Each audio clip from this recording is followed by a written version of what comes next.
One of the groups of people that he met was some Japanese monks. Now, these Japanese monks have a tradition, and this tradition is quite crazy. They have this journey towards enlightenment, and the only way that they can get towards having full enlightenment is by them doing this course essentially of where they have to run for 1,000 days straight.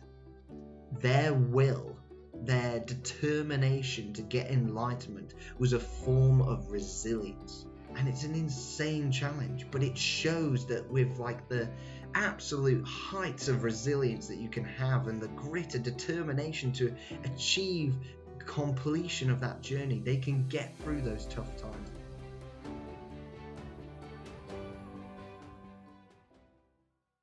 Hello, everybody, and welcome back to the Rob Talks podcast.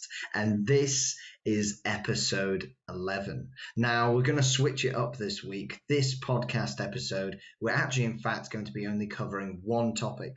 This may mean that the podcast episode is shorter, but I'm not sure yet. We'll see what we vibe with, and I'll see what you guys like, whether you prefer to kind of have 3 topics or just one topic, or maybe you want 20. I'm not sure I could do that, but we'll see. But anyways, this week's topic for this podcast episode is all about resilience and building resilience. Now, why did I want to focus on resilience? I wanted to focus on resilience because I feel as though it's something that is quite a big part of my journey, my experience of going through cancer and my mental health journey.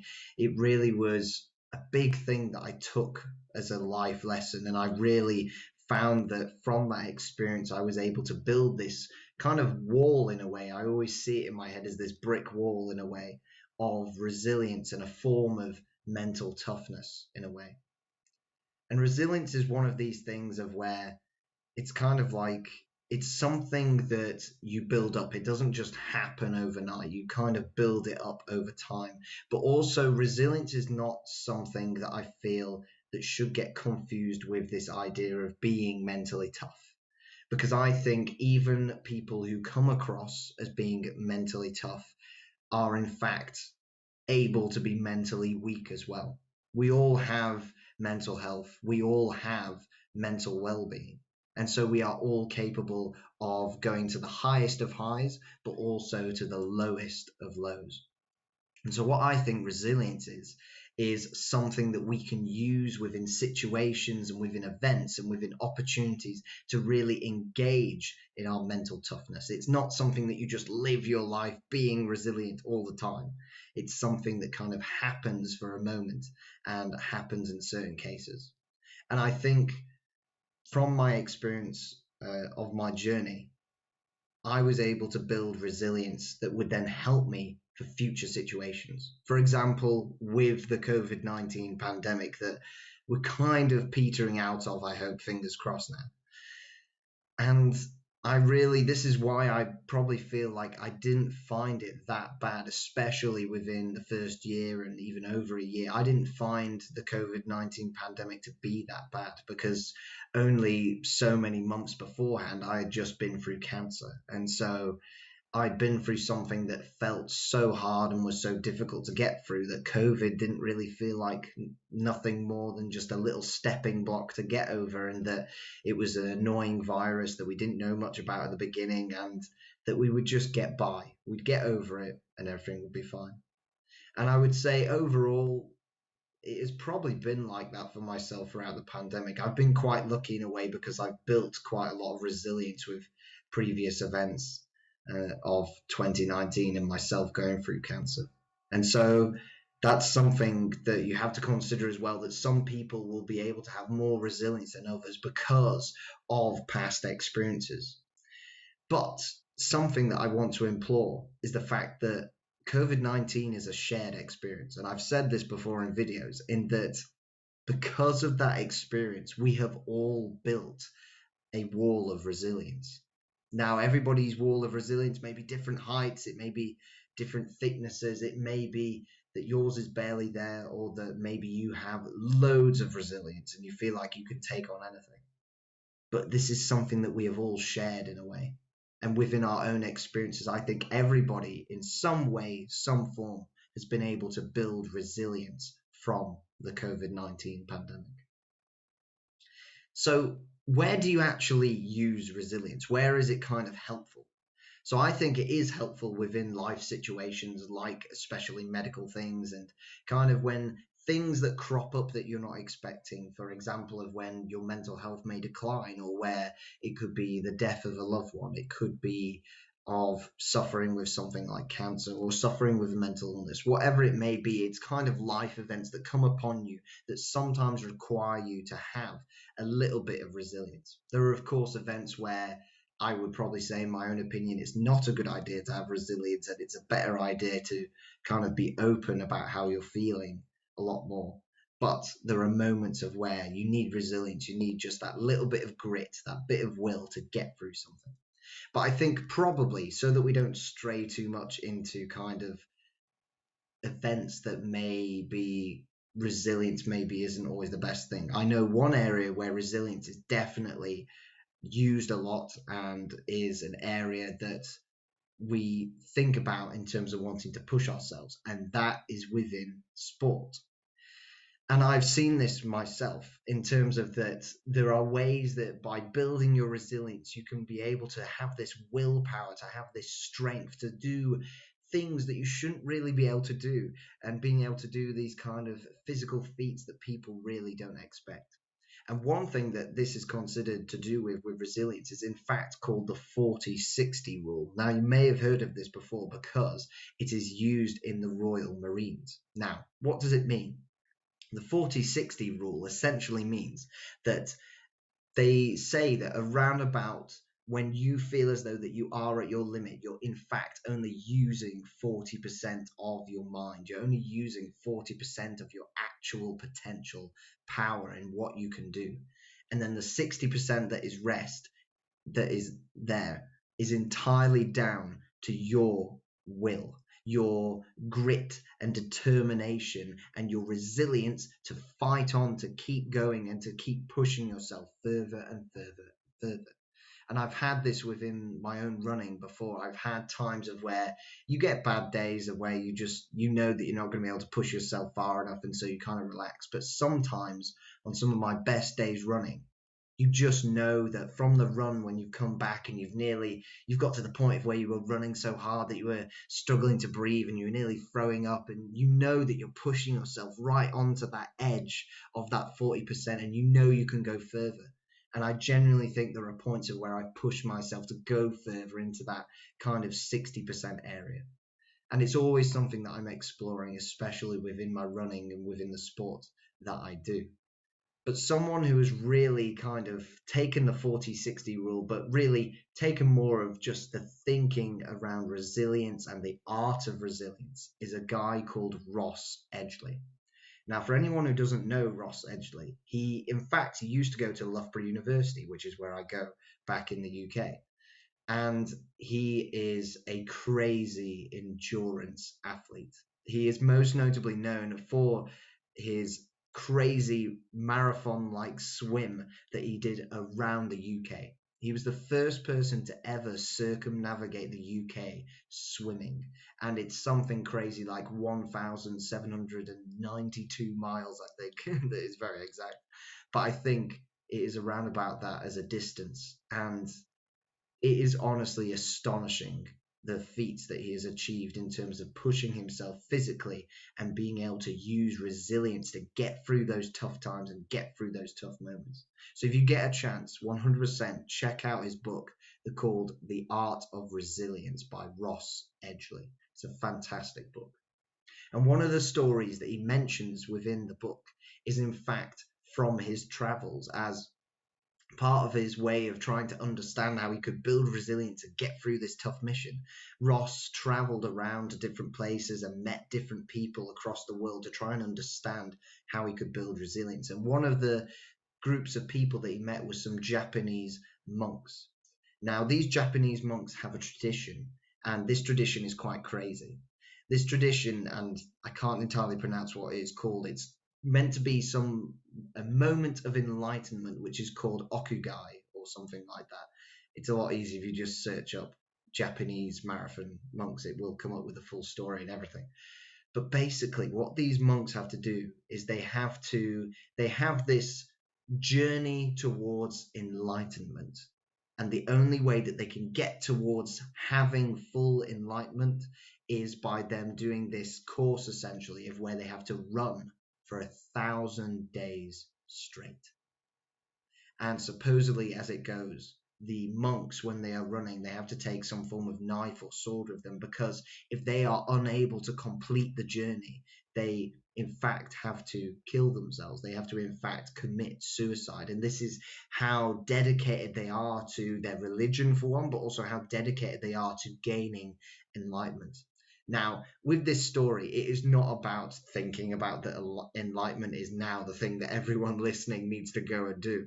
I mean, for one, I'm certainly not thinking about running straight for 1,000 days, but it's understanding that their will, their determination to get enlightenment was a form of resilience. And because of this resilience, it has meant that people have completed this challenge. As far as I know, I think to date, 46 men have completed this challenge. And it's an insane challenge, but it shows that with like the absolute heights of resilience that you can have and the grit and determination to achieve completion of that journey, they can get through those tough times. They can get through those crazy moments of where their legs must be screaming, their lungs must be burning, trying to get to the end of those 1,000 days. And it is honestly insane to think about, for one, but truly shows what is the kind of top level of having resilience, of how far we can push ourselves. And I always think stories like that are amazing. And I personally think I will probably never reach that form of resilience, but I hope that I'm able to build it in some ways.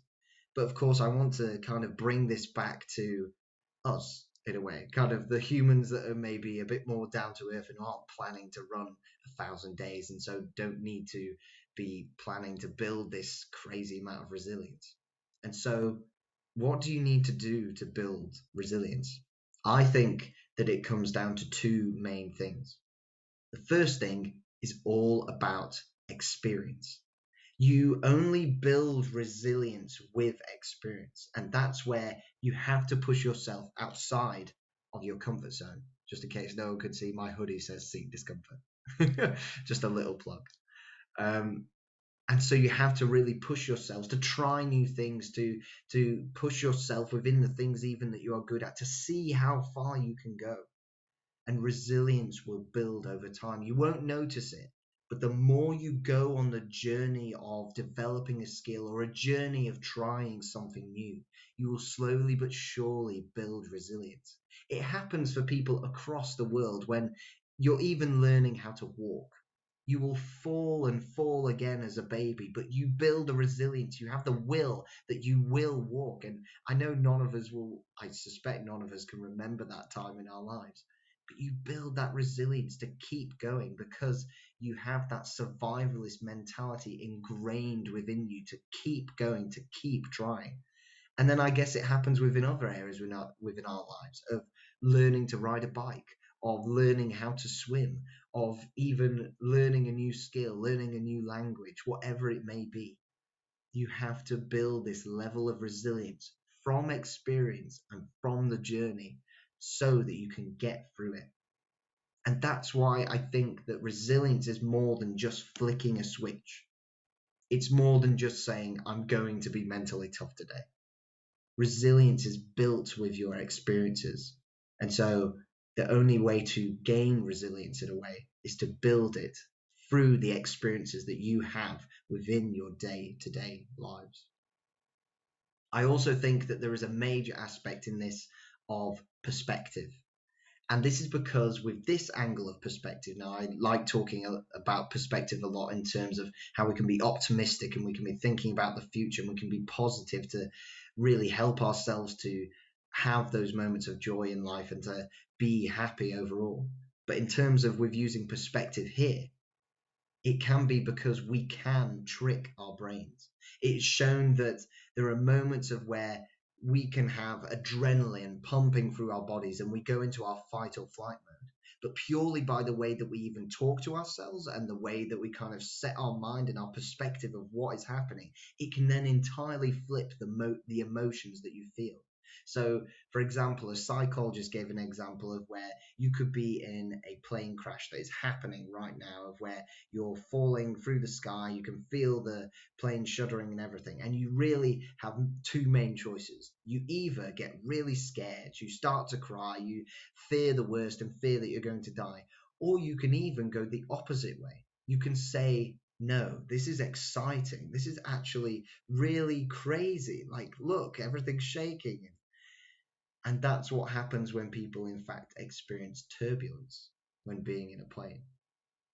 People can go to one or two ways. You can either enjoy it and have the perspective of that you will get through this, you will be fine, and you can have that resilience to do that. Or you can go the other way and lean more towards the kind of the more anxious side of things, the more negative side of things, and worrying about what if and what may happen. And so I think perspective is a big part of it as well. And I think perspective, even for myself, is what I use on top of the resilience that I've built. So I wouldn't use just one or the other. They're very much two things that have to be coupled together. Both building experiences in your life to build resilience, but also having the perspective to then go and affirm to yourself that you are going to be all right. You're going to get through this. And maybe today's a day that you want to see how far you can push yourself.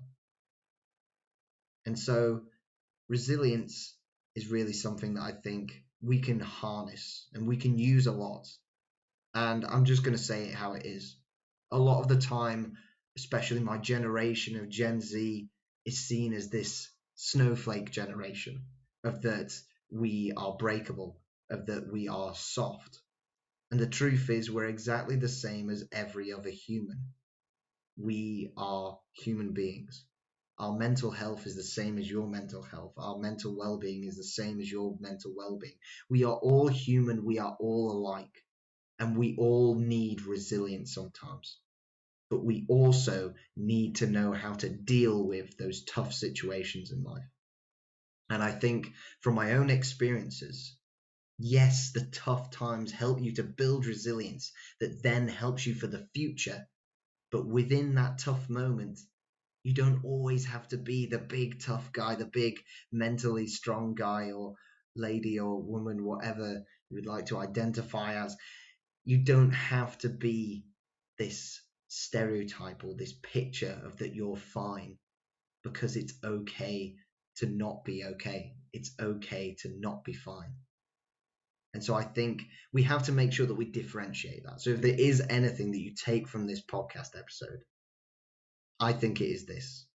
You can build resilience through your experiences and through using perspective within those situations. But resilience isn't something that you need to just wake up and have every single day, because you're going to have bad days. You're going to have good days as well. That's the way life is, and that's the way the journey of life is and the way it flows. But when you need to be resilient, or at least you think you need to be resilient, you can harness those memories of past experiences and you can use your perspective and your view on the event or what you're trying to tackle to really find a way to use your resilience to get through, to win that running race, to survive that medical illness, to help support loved ones, to get through those tough times and through the crap times that you have to get through in life. I know it is doable and I've done it within my own life, and I know that you can as well. And I would implore you, because I don't think people talk about resilience enough. So do search up about it and see what you can find about it. And 100% read Ross Edgeley's book. It is absolutely fantastic and inspirational and motivational in some ways. If you are considering of how you yourself can get more into even sport and pushing yourself within exercise, it is 100% a book to read, a book that is just absolutely brilliant. I love it. And the guy is fantastic. I hope maybe I can get him on this podcast one day. That would be amazing. But that really sums up everything from today's podcast episode. Thank you so much for listening, and please go away and see where you can use resilience in your own life, and you can build resilience in your own life to get through those tough times and to get through those annoying times. So if God forbid something like COVID happen again, we know that together and with our willpower and our determination and our building of resilience, we will get through it.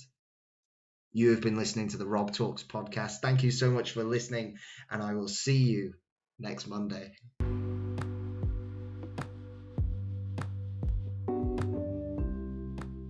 You have just been listening to the Rob Talks podcast.